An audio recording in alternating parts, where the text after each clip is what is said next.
or gusto mag-DIY ng mga shoes, wag kayong gagamit ng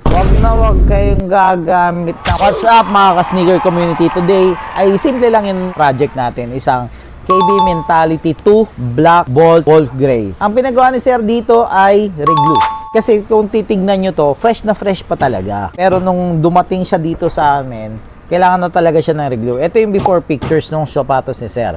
So para madikit namin yan na maayos, nililinis namin mabuti yung mga pandikit dun sa shoes. And ito yung mga pictures ng paglinis namin dun sa paligid ng shoes ni Sir. Okay? Kasi kapag ginawa namin yon, mas maganda yung dikit. And I would also suggest that sa mga restorer dyan or gusto mag-DIY ng mga shoes nila, kung gagawin nyo magdikit ng sariling shoes, ay linisan nyo na mabuti yung adhesive. At syempre, gumamit ng tamang adhesives para sa shoes. Wag kayong gagamit ng Mighty Band or ng CA na tinatawag kasi matigas yun. Pag yung mga ganitong klaseng mga shoes, kunyari, yan, telang ganyan, nilagyan mo yan ng Mighty Band, a-absorb yan, tapos tatagas siya dito pataas siya, magiging matigas na yung texture. Pangit siya talaga.